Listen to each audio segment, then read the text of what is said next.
of advice do you have to homeowners? Practicing that preparedness, starting the conversation now is always going to be a benefit to any association out there.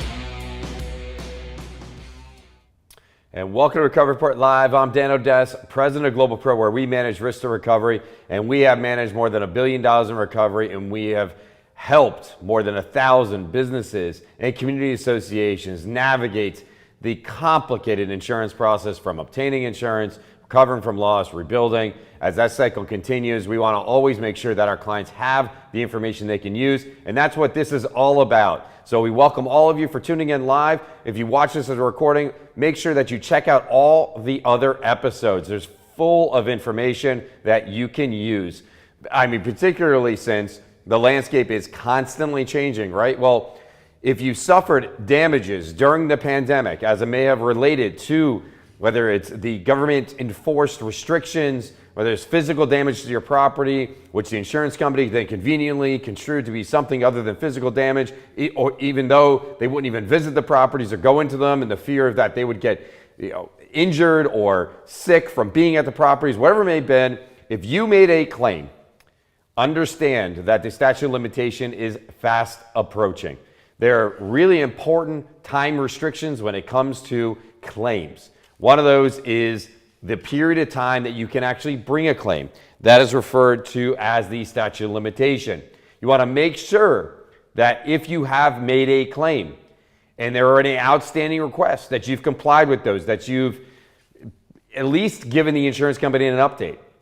And make sure that you understand the statute of limitation wherever you are throughout the country, because we do have people that obviously tune in from all over the country in the various different markets in which we operate. So it's not a one-size-fits-all. Some areas it's 2 years, sometimes it's 5 years. It really depends on the policy conditions and the laws governing the state in which you are in. It's really important that you understand what that means. Is it notice? Does it mean that you had to have complied with all of the production requests from your insurance company? Is it simply that notice is sufficient, or is it that you need to file a lawsuit in order to protect your rights in getting that recovery? Understand what your rights are as a policyholder. Understand what you need to do to protect your claim if you have made one. It's really, really important. We want to make sure that you're all aware of this. We see these types of statute of limitations when it comes to flood claims and hurricane claims and other major large disaster claims. Obviously, this is a little bit more complicated because of the position that some of the courts have erroneously taken, despite a whole body of case law that would suggest that this would be covered and that the insurance companies knew full well that it would have been covered if you did suffer damages at your property, whether income and physical damage to your property. You had to clean the property, you had to change the actual operations, you had to institute new guidelines and rules for your employees. Your own clients couldn't come to the property. Whatever the erroneous position that these courts have taken, and unfortunately these judges have decided to do with these claims, it doesn't do anything with regards, it doesn't change your obligations as an insured to protect your rights if there's a statute of limitations issue. So make sure you check that policy, make sure you check the law. Obviously reach out to counsel, reach out to insurance coverage experts like us here at GlobalPro. We'll help you navigate that difficult process. We have been sending notices out to our clients. We have been calling them. We've been on phone calls with investors, interested parties, making sure that they have information. We're about to send a whole nother set of emails out to our clients to make sure they have it. So if you have someone representing you, reach out to them, talk to them about it. Make sure that you get that information from them so that you know what to do.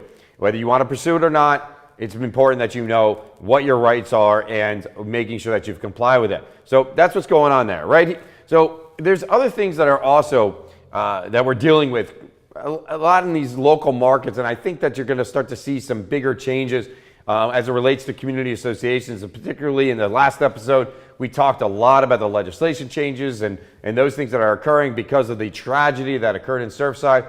So now, I don't think this is a local market thing anymore. I think anyone would be a fool to think that the consequences of that tragedy and the changes that are coming is going to be a local market thing. I definitely think this is going to be a much more broad market issue.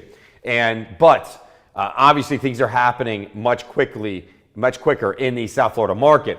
And one of the things that has been noticed is this massive trend with regards to, these vultures, if you want to call them, or developers that are swooping in around the 40, 50 year mark on buildings. They're obviously doing the research, and they're noticing whether or not buildings are actually doing it or they're not doing it. And they want to take the stress of the 40, 50 year recertification process off the shoulders of the boards by buying the properties. And so there's a lot of condo terminations occurring. It's certainly taking hold of the South Florida market as a exit strategy for these community associations to not have to deal with it, to cash out. I mean, we are at the prices, I would say, the top of the market. I was about to say that, but who knows? I keep getting shocked by sale prices of condo units and single family homes. So I stopped myself short of saying it, because the moment I say it, I'm going to see something in the Real Deal or one of the other media outlets, BizNow or something, that shows me that the bar has been set a little bit higher. So, as the market continues to, this insatiable demand by consumers and the market prices continue to be driven up, maybe it is a good strategy for community associations that are facing massive multi-million-dollar special assessments in order to comply with the requirements of 40, 50 year. Maybe it is because you can get top dollar right now, right? We don't know if the pendulum is going to swing. And if it does, we don't, is it going to be a whole correction, a partial correction? Where's it going, particularly with inflation creeping in? There's a lot of economic things that are at play right now, so it may work for your association. But there's a great article recently written by the attorneys over at Siegfried Rivera, and I recommend that you go check it out. It's entitled "Condo Terminations Take Hold as an Exit Strategy for Owners at Aging Towers." It talks about this trend, what's going on. I definitely think it's something important. How it relates, and bringing it back to insurance, is that there are a lot of insurance companies out there that just simply don't want to write insurance for these aging buildings. So, and if you can get the insurance, it's so damn expensive that, it may be cost prohibitive, and there may be a value opportunity here to, in fact, exit. Also, what are you actually getting covered? There's so many new policy forms out. They just keep gutting the coverages out. They keep raising the rates. And then you have insurance companies out there. I mean, literally just yesterday, the same insurance company that, and really honestly, the same, you had the same executive, if you just rewound it to 2020, telling you basically how there's a disaster occurring and they're going to go bankrupt. And even though they continue to report higher earnings, just said they just had an outstanding, end of year 2021. Right? They're seeing major profits. They're celebrating this with their shareholders, but they're gutting the policies. They're raising your rates. There's a terrible lack of coordination between the community association laws, the insurance obligations, the contractor rights. There's so many things going on that just don't really add up, and you're not getting the protection you can. And so you have an aging building. You're seeing huge upswing in the price and the potential and sale values. You're faced with multi-million-dollar assessments. Really, I mean, do you have an option? Maybe you don't even have an option. Who knows? Maybe 90+% of your unit owners are on fixed income. It's definitely something to consider. But also if you look at your budgets, right? What's right there at the top? What's that big number that's right next to that thing? That's insurance, right? Insurance is up there. And it's not just general liability insurance, which I would say over the last couple of years we saw the biggest increases. But it's also on the property side, right? You still see those major increases there. But it's also what you're getting for that money. So, maybe you can afford to pay for the insurance, but what are you actually getting coverage for? Are you choosing huge deductibles? The deductible in the event of a storm coming into 2022 storm season, which is right around the corner, may be more than the special assessment you may be facing to fix the building, which may help reduce the rate. So I think we need to look at the cost-benefit analysis here as community associations consider this situation. Maybe it's time to exit, but also maybe it's time to consider what you're buying on insurance and the opportunities to make the investment special assessment as opposed to massive implications of huge deductibles in the event of a hurricane. You're choosing the cost savings today, but it may be a worse consequence later. And if you just do a lot more of the improvements or expand the construction service, include windows and doors and other things, Maybe it can mitigate some of the insurance costs or get you a better product for that price if your association could afford it. A lot of things to consider, particularly for community associations, but put these things on the table, start talking about these things. Go check out that article. I think it was a great article, written by some highly respected attorneys that really know what they're talking about. And I think it's a good one for you to consider and understand. And also, and again, think about insurance, think about the costs, look at your budgets. Can we afford to do these things? Is it better to exit? Because I don't know, maybe it's your opinion. Maybe we're at the top of the market. Who knows? But think about those things, consider where you're at, and definitely push your association in the right direction that's fiscally responsible and making the right choices that is in the best interest of your unit owners. That's what it's all about. That's why we continue to do this. We want to give you the information you can use. And a topic that I've been giving a lot of attention to are role players. I haven't used that label, but I want to dive a little bit into it because on the last episode, I went off on a tangent. I get heated about this. I get amped up because I think there's just, unfortunately, and as I mentioned before, I think a lot of these laws that were being passed with regards to contractors and people involved in the process that are allegedly there to help you through it, I think they're figuring out ways to work around the statutes and to influence these statutes in a way that perhaps it's creating a little bit more confusion than you otherwise may be thinking or seeing it this way. And so I'm going to keep pushing and keep harping on these issues. And I'm going to label this role players. Role players. Let's talk about the three major role players that I think are misleading consumers right now that are suffering losses and damages. Contractors, lawyers, and brokers. I think those three, generally speaking, are misleading policyholders when they're suffering losses and damages. All right? I've talked a lot about contractors. Are they disclosing to you their relationships with the insurance companies? Are they disclosing to you relationships with the management companies that they're there or recommended you to hire them?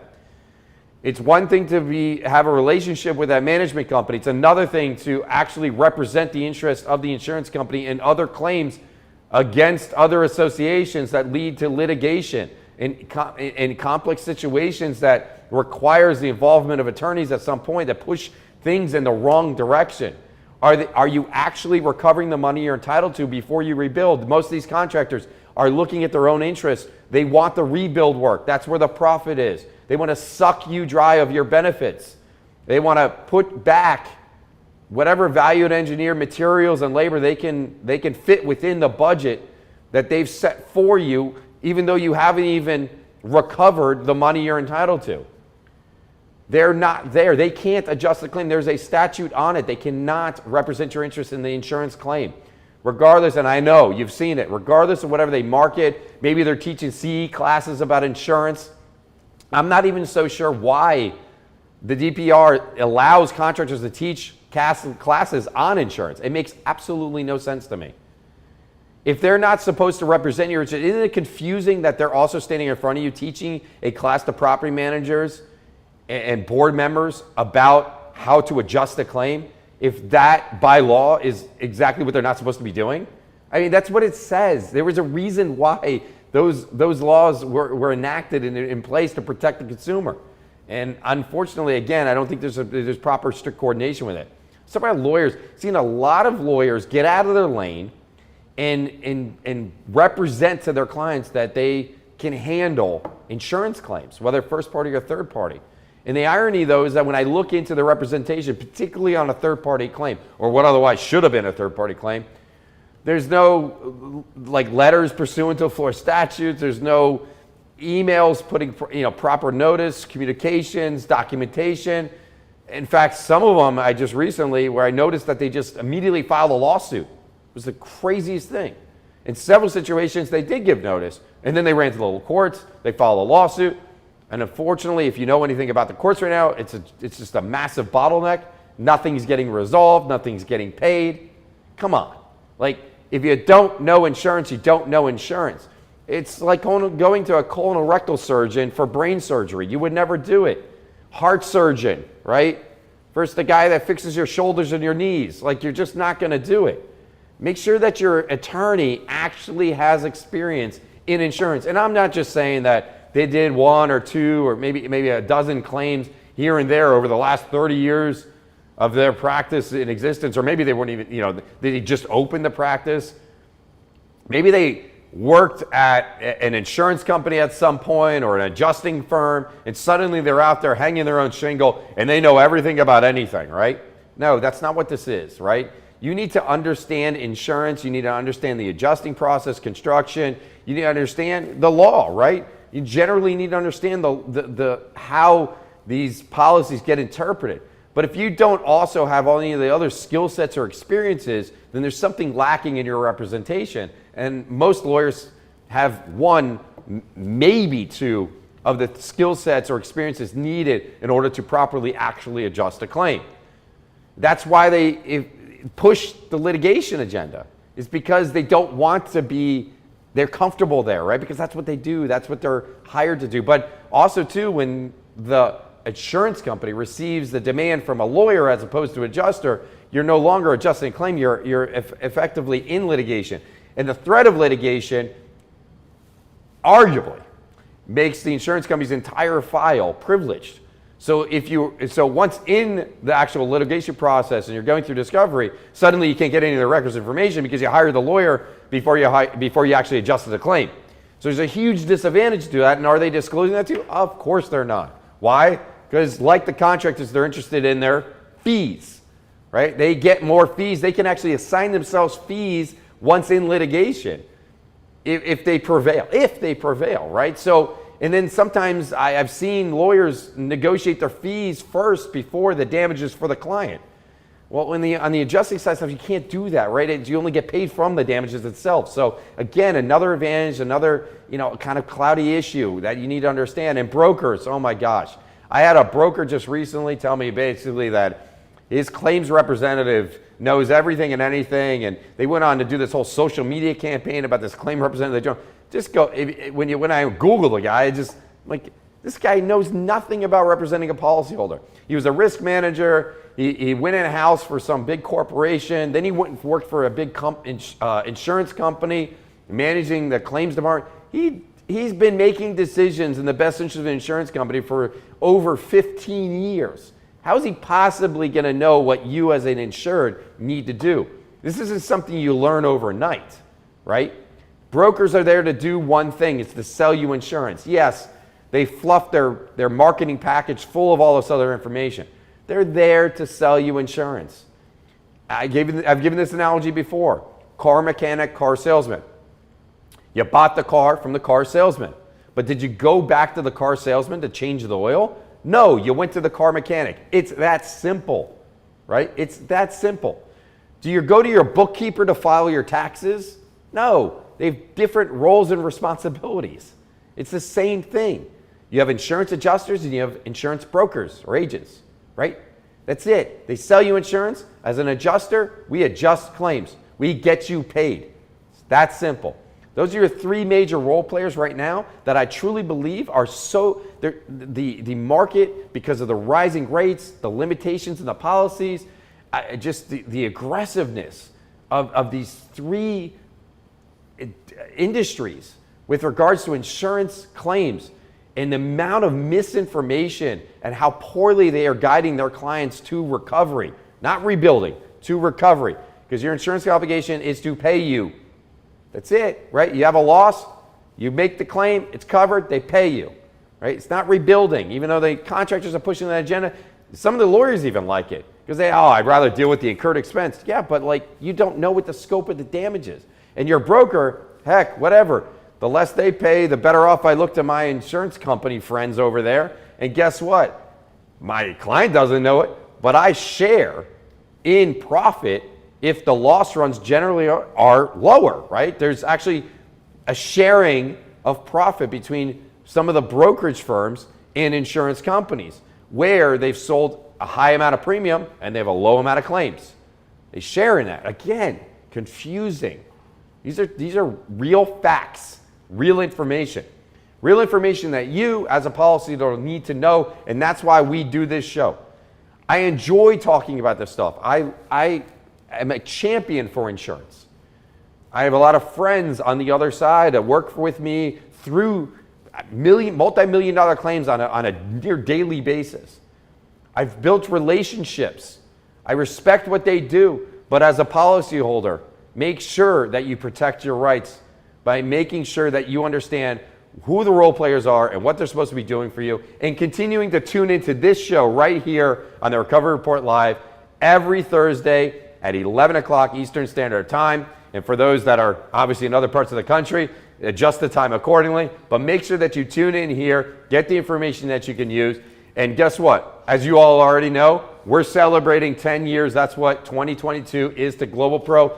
And we continue to roll out new video, new information, new contacts and pictures all over all social media platforms. So the way that you can digest all of that is by liking, subscribing, and joining us in our social media to celebrate 10 years. 10 years of protecting the interests of the policyholders, and joining us right here by hitting the subscribe button, by liking us and following us on LinkedIn. LinkedIn's a great source for information. We put a lot more there than we probably other places because it just allows for it. But Instagram, Twitter, all the social media platforms, we are all over that stuff. So make sure you tune in. And next week, we got a great show ahead of us. We're going to be talking more about important insurance information that's impacting you as a consumer, whether you're a business owner, community association. That's what we're going to continue to do here. So again, thank you to our audience.